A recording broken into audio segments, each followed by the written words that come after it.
Alright, so here we are going to go into the rifle side of things. This is a Marlin Model 60, and it's an older Model 60 that actually belongs to my father.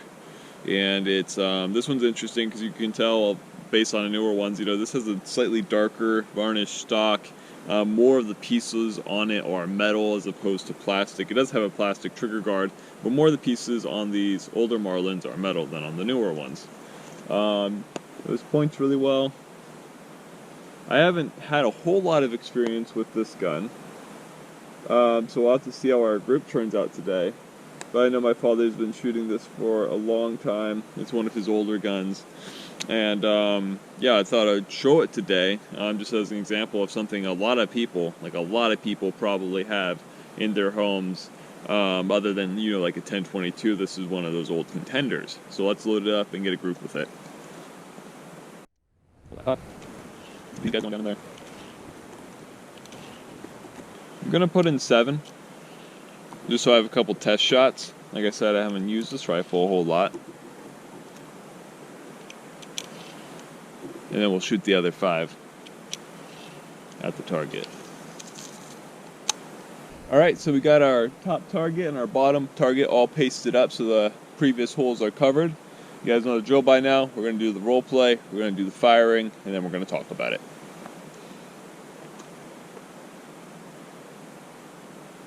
Hey, you need to get out of here. No, you're not supposed to be here. I don't feel safe. You need to leave. Get out.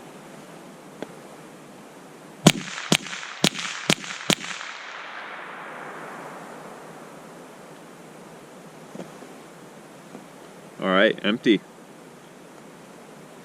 Yeah, we lost one of our pasties. You can see that there's, well, maybe you can't see, but there's 6 shots on that target, so I'll point out to you which one was not the original shot from this gun.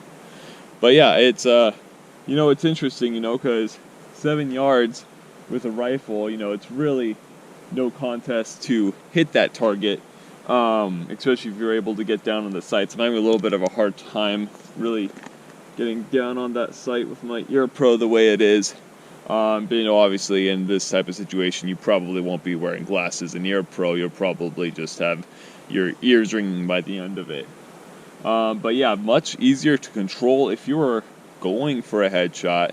And these sights are pretty dark. They're just black, so if it was in a dark house it might be harder. But if you're going for something like a headshot, you don't just have your 2 points of contact that's in your hands. You have 1 point of contact, 2, 3, 4. So you have double the points of contact, double the accuracy, depending on what you've trained with. So yeah, really not a bad option. And I'll just add, becomes even less of a bad option whenever you consider, I believe, that firearm takes between 10 and 14 rounds. So you could, instead of just shooting those 5 that I shot, you could go 1, 2, 3, 4, 5, 6, 7, 8, 9, 10, 11, 12, 13, 14. I do not recommend you do that in a self-defense situation. The court will have a heyday with you. But if you needed to, or you missed, right, if you're going for that difficult headshot and you missed the first 5 times, you got another, 9 tries. Okay, let's check out the target. So this shot isn't supposed to be here. That's where the pasty fell off, probably knocked off by this guy. But that one, that one, that one, that one, and that one are all the shots from the rifle. Now, not a great group, I know. That's probably the first time I've shot that firearm in, I want to say, 2 years, maybe 3. So that's why that is the way it is. However, it's not a bad shot, especially when I was just going for speed and just going for being on target. That would definitely take someone down, and that's definitely more than small enough, to be a good headshot. Alright, on to the next one. Alright, our next gun up is the Winchester Wildcat. This gun takes a lot of inspiration from the Ruger 1022. It'll even take the same magazines that are intended for the Ruger 1022, which does open up the possibility of the 25 round magazines. This is one made by Ruger for Ruger 1022, but as you can see, it fits in there just fine, and it feeds and fires just fine.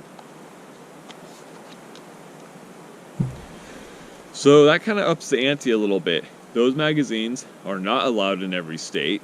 Dude, it feels like sometimes they're not even allowed in most states. But yeah, they're not allowed in every state anymore, especially over the past couple of years. But if you can have them, or if you do have one already, you know, they're usually grandfathered in, then, you know, sending 25, 40 grain bullets downrange at whatever target you need, or at least, again, having 25 chances to hit the button, you know, that will obviously increase your odds, and that will make it much more viable than something else that maybe only has 10 shots or 6 shots. Alright, so now we're going to shoot 5 rounds towards the bottom target at 7 yards, and while I think I could hit it without using the scope, we're going to try to use the scope, because in a real situation, you know, you're going to be aiming this, you're going to be hitting for center mass or hitting for the head, so you're going to want all the accuracy you have. This is low enough zoom where I think I'll still be able to see the target just fine without it. It's just going to take me a moment longer to get on target. Alright, let's try it out.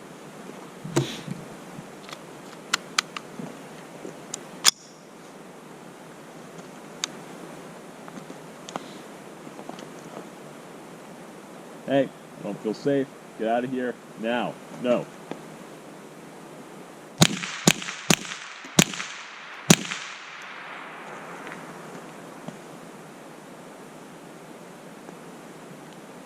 Not too bad. Not too bad at all. Alright, and as you can see, we have our group right there. That almost would fit into the size of a quarter. Without that flyer, that would all fit into a quarter. So obviously that scope is calibrated correctly. I'm very happy with the results I got from that. Obviously, you know, it took me a minute to get on target, but if I practice with that rifle, you know, I usually practice for hunting, I usually practice lining up a shot, holding my breath, taking a really good controlled shot. But if I were to practice that, practice with that rifle for home defense, then I could get on target and get my eye up to that scope a lot quicker. Okay, I have one more gun to display for you guys today. Now, I wanted to touch on one thing about the 25 round magazine. I really wanted to do a 25 round mag dump onto one of our targets just to kind of display for you guys, you know, how effective that is, and just to do it for fun. However, I have been laid off a couple days a week from, or a couple days of paycheck from work, because we just aren't getting enough customers, and that's going to cut into my budget, so it's not really a good time for me to be spendy right now. And there's really no way I've set up right now for you guys to donate or support me on this channel. So the best thing you can do to support me is like, subscribe, and comment. That will boost me up in the algorithm, and that will get me closer to monetization, where that will just be a passive way through ads that I can make money. If you guys want me to set up a Patreon or something, let me know. I might set that up in the future anyway. It's just been a little bit busy at the home currently. But yeah, if you want to see things like mag dumps, if you want to see different types of specialty ammo, and if you want more in general dynamic inclusions into my videos, just, you know, hit the like button, make a comment, subscribe. It all helps. All right, back to it. All right, guys, the last rifle we're going to be shooting today, the last firearm that I have chambered in .22 long rifle, is this this Mossberg single shot bolt action .22 long rifle. It has a crazy long barrel. I think it's like 20, anywhere from 22 to 26 inches, somewhere in there. And it's called the Acro Groove, or Acro Groove, AC-KRO-GRUV. I've never heard of this firearm. I've never seen it anywhere else. But you guys may recognize this from a short I recently put out titled "I Broke My Father's Rifle." As you can see there, I believe I'm the one that broke off that front sight, but I 3D printed a new front sight, which has been very good, very accurate, and very stable so far. So, you know, 3D printers unite. You know, there are some good 3D printed attachment for firearms. You just have to be good at what you do and, you know, put a lot of your own time and effort. I wouldn't recommend anybody buy 3D printed parts, but just, you know, more buy your own 3D printer. Just not because I really want people spending all that money, and not because I'm an airhead about it, but because you just need to make sure that, you know, if you're going to get something done, then done right than do it yourself type of thing. There's a lot of ways to do it wrong, and just as long as you know inside and out that you've done it right, then you'll be a lot better to go, especially when talking about firearms. Okay, so yeah, obviously it's going to get the most of that 22 bullet, if not having a long enough barrel to slow it down near the end. But obviously this is not great for home defense. This is the epitome of this is what you have, and this is what you're going to try to use in that self-defense situation. If all you had was this, could you use it effectively? Yes. Yes, you only get one bullet. Maybe the guy ducks, maybe the guy moves. But the thing is, it's hard because if you act first, you know, I heard Joe Rogan talking about this once. He was talking about, you know, if you just swing at somebody out of nowhere, they're probably not going to have time to react before you connect with them. So sometimes that first shot, you know, hits you in the jaw, knocks you out, your head hits the concrete, and you die type of thing.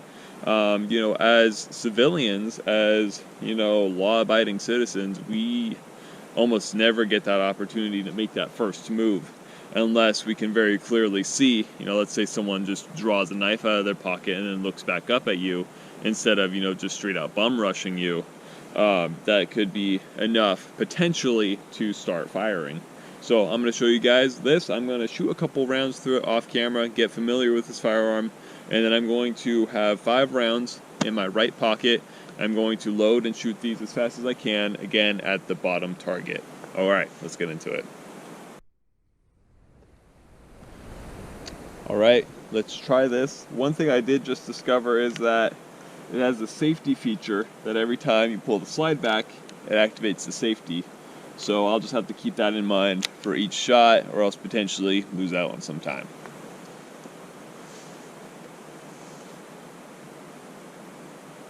Very pretty little thing. Sometimes I just gotta sit there and appreciate a bullet for a second for how pretty they are, how well made. Hey, you need to get out of here. No, you're not supposed to be in my house. Leave. Go.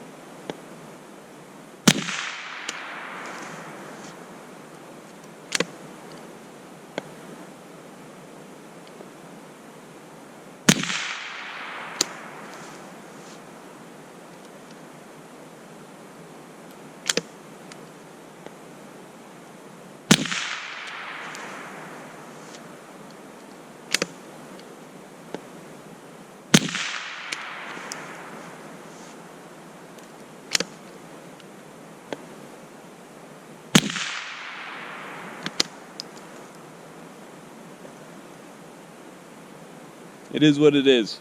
If this is all I had, I could live with that. Because otherwise I might die without it. Let's go check it out. So as you guys can see, that guy is just an absolute tack driver. That's what it was designed to do. It was designed to be accurate. And for as old and as rust pitted as it is, you know, there's at least 3 bullets that went into the bullseye, and then there's one a little bit lower, and this last shot, that was the last shot, I pulled it, which is just me, you know, just pulled it, but all of those just about would be touching a quarter for sure. I mean, heck, in fact, there goes my quarter, check it out. Yeah, all under a quarter, easily. So, if you're really going for that headshot and that one shot stop, then that single shot bolt action 22 might be your way to go. So obviously, guys, if you're physically able to, if you're financially able to, I would advise you to buy something more like this. You know, this is a Glock G3C. Very inexpensive, and from what I've seen, pretty darn reliable. Obviously, if you have more money financially, get something like a Glock, get something like a good 1911. If you're more looking for home defense, get yourself a pump action shotgun. Again, if you're more financially able to, get maybe a really good semi-auto. Better yet, maybe get something like an AR-15, which is just a good all-around platform and is very reliable. You can get them for awesome prices at Palmetto State Armory. They're not going to be top of the line, but they'll definitely get you where you need to get, get you safe. I would encourage anyone to buy that over 22, but obviously there are limitations. Life is dynamic. There is much more gray than there will ever be black and white. So I appreciate anyone who buys a gun for their own defense. But from what we've seen today, if I have my 22, I don't see it as not viable, especially that P17. I see that as a viable option of self-defense. You can't plan for everything. And again, finances and physicality do come into question.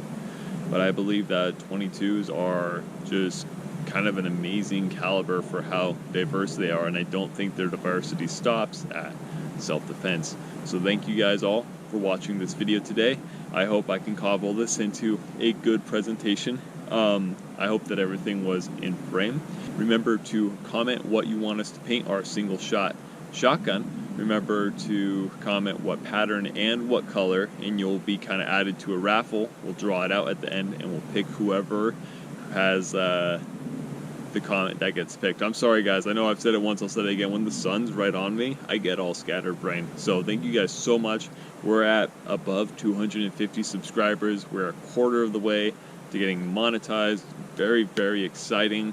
Like I mentioned earlier, if I can get monetized, that we can start bringing a lot more fun, a lot cooler stuff to the content and expanding on these type of videos in more dynamic ways. But thank you guys so much for getting us to where we are today. I really appreciate it. I have such a blast coming out here and shooting and knowing that I have an audience that likes to see what I do as well. So you guys have a great rest of your day, a great rest of your night, and I'll see you next time.